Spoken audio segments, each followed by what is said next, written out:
Hey everyone, it's Avi from Avéro Advisors. Today we're unpacking the blow-by-blow story of Surrey County Council's ERP disaster, a massive SAP to Unit 4 migration that ran 18 months late and blew past its budget by a staggering 68%. We'll break down exactly what went wrong, why payroll failed, and most critically, what US government decision makers can learn to avoid the same fate. I'm the CEO at Avéro Advisors. We are an independent third-party consulting firm that focus on implementing ERPs for governments across the country in the US. And we're always on the forefront of bringing latest news of failures and successes across the world for you. And we specialize in third-party consulting. We're never on the vendor side. We're always in your corner. So if you need help on your ERP implementation, if you're thinking about it, if you're going through it, if you need any kind of assistance, please reach out. And don't forget to subscribe because we have a lot of great content and a lot of free resources available to you on our channels. So imagine this, you're in charge of a $1.1 billion public agency. You promise staff a shiny new finance system in just 15 months. 18 months after your original deadline, the software still isn't working. You've spent 68% more than planned, and school teachers are going unpaid. Sounds unthinkable, right? It just happened in the UK, and these are the same pitfalls that lurk in US government ERP deals on a daily basis. So here's what happened. The client, Surrey County Council, UK, overseeing a $1.1 billion budget. The project was to replace SAP with Unit 4 for all core financials and HR functions. The plan was to go live in just 15 months on a budget of 16.6 million pounds, which is about 21 million USD. The result was that delivery ran 18 months late, costing an extra 11.3 million pounds, putting the total at 27.9 million, which is about 36 million US dollars. And the fallout, at least 1,000 employees, including teachers, were paid late or incorrectly after the rollout, and multiple emergency interventions were needed for payroll. So how did this happen? What went wrong? Number one, unrealistic timelines. The council aimed to finish the entire migration in 15 months. A schedule independent auditors later called not credible. I would have called it not credible, not after the fact. If you had an independent consultant working with you, we would have caught this. 15 months to go from SAP to Unit 4 for a client like this is not enough. You need 15 months of preparation to get ready to get on this journey. So obviously, this timeline was unrealistic. Number two was the hidden complexity. Multiple legacy systems and unclear data mapping compounded delays and errors, especially for payroll. Now let's unpack that a little bit. Hidden complexity. Multiple legacy systems. You might say there's finance and there's payroll and maybe HR rolled in there. So what's the confusion here? If you're on a legacy system that you've been using for 20 plus years, you've probably built some really custom modules, some custom interfaces, some custom reports that have multiple moving pieces that,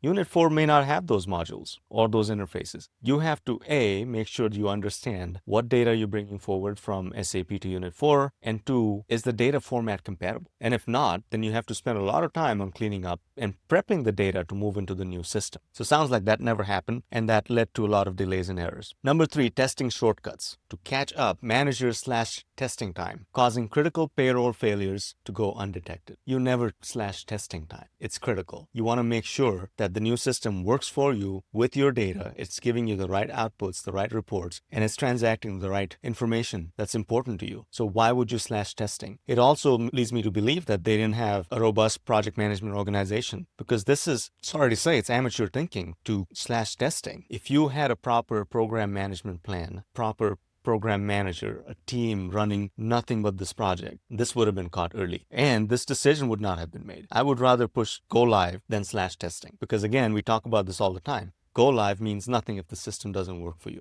Number four was inadequate staffing. The project team was consistently understaffed, leading to overlooked risks and burnout. Again, classic signals and signs of not having a project management organization, a PMO, that does nothing but run this project. Now, at the outset of any project, before you select which vendor you're going to, you have to think about who's going to do the work. Your organization has adequate staff today because that's why you hired them, to do their day jobs. Your purchasing agents, accounts clerks, you name it. These people have day jobs. They're doing a certain thing on a daily basis. When you layer on top of that a project like this, you're asking them to do their job and pay attention to the project. Of course, it's going to lead to burnout. And if you haven't planned for this, again, you're not going to meet your timelines. You're going to go over budget, have a bad quality project. So that was a huge, I think, cause of this failure or overrun. Number 5 was change fatigue. End users were overwhelmed by new processes with insufficient training before go live. Now, not being trained on a new system can sometimes be a cop-out for end users. It's true, but this is a change problem or lack of change management problem. You need a change management plan. You need change management processes. You need change management deliverables. End users are the ones that are going to be using your new system. So paying attention to how they're feeling about the change is very important. I know this is a technology project. We're talking ERP, and here I am bringing up feelings. But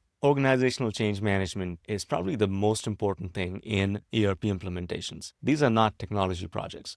They happen to have a software component. But if your end users are overwhelmed by new processes and they have insufficient training, it's a recipe for disaster.